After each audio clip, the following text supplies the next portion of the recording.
বাস্তবতায় কিন্তু আমরা একটি গণপরিষদ নির্বাচন চাই, যে গণপরিষদ নির্বাচনের মধ্য দিয়ে জনমানুষের যে সার্বভৌমত্ব রয়েছে সেই অনুযায়ী একটা আমরা সংবিধান চাই।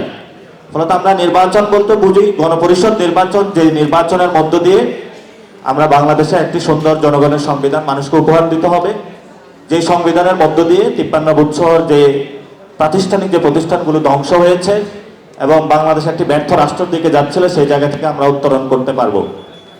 সেকেন্ড যে বিষয়টা রয়েছে যে উপদেষ্টারা কোনো ভয় পাচ্ছে না, আমরা এটা স্পষ্টত সবার সামনে বলি, বর্তমানে বিভিন্ন যে রাজনৈতিক দলগুলো রয়েছে তারা সরকারকে খুব প্রেশারাইজ করছে এবং গত 1 মাস পূর্বে নাহিদ ইসলাম একটি বক্তব্য দিয়েছিলেন, বিভিন্ন পত্রিকায় সেটি ভাইরাল হয়েছিল, যে বিভিন্ন রাজনৈতিক দলগুলো সরকারকে ব্যর্থ করার প্রচেষ্টা চালাচ্ছে।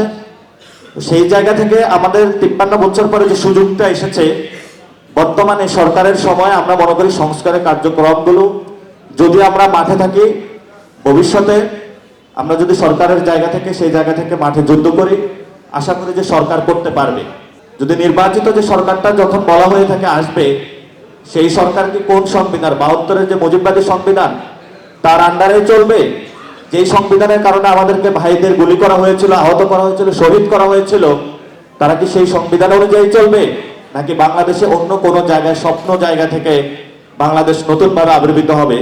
সেই কোশ্চেনটা আমরা তাদের কাছে রাখছি।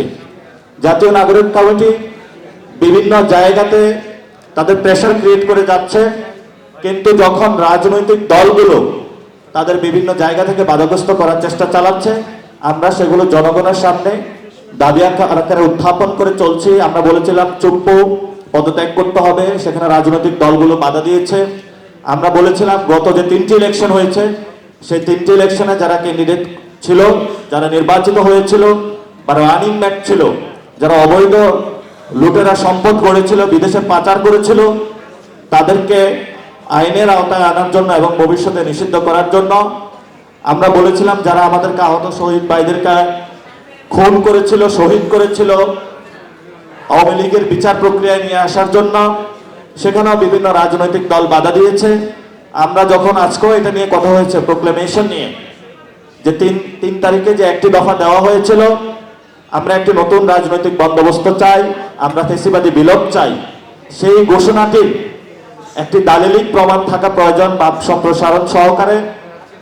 আমরা আশা করি সরকার এটার উদ্যোগ নিয়েছে, অতি দ্রুত সত্য সকল রাজনৈতিক দলগুলো তাদের শুভবুদ্ধির মাধ্যমে একসাথে মিলে আমরা একটি ঘোষণাপত্র পাবো এবং আমাদের যে এই সোশ্যাল কন্ট্রাক্টটি হবে, এই কন্ট্রাক্টটি ভবিষ্যতে মেনে চলবো এবং হয়তোবা আমরা আশা করি একটি গণপরিষদ ইলেকশনে যদি আমরা যেতে পারি, এই ঘোষণাপত্রটি আমাদের একটি ঐতিহাসিক দলিল হিসাবে ভূমিকা রাখবে। এবং আমাদের যখন নির্বাচন প্রশ্ন আছে, আমরা একটা কথা বলেছিলাম, আমরা বুলেটকে অতিক্রম করেছি, যদি আমাদের সামনে ব্যালট আসে, সেই ব্যালট যুদ্ধকে অতিক্রম করতে আপনারা সবাই প্রস্তুত আছেন কিনা?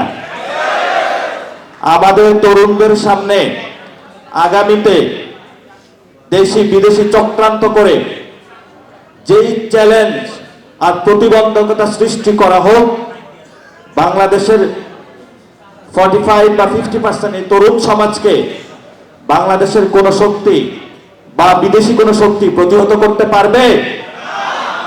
ইনশাআল্লাহ আমরা যদি আগামীতে যে কোনো যুদ্ধ থাকে, সেই যুদ্ধতে আমরা জয়ী হব। সেটা নির্বাচন হোক বা কোনো চক্রান্ত হোক, যে কোনো চক্রান্ত আমরা প্রতিহত করব ইনশাআল্লাহ।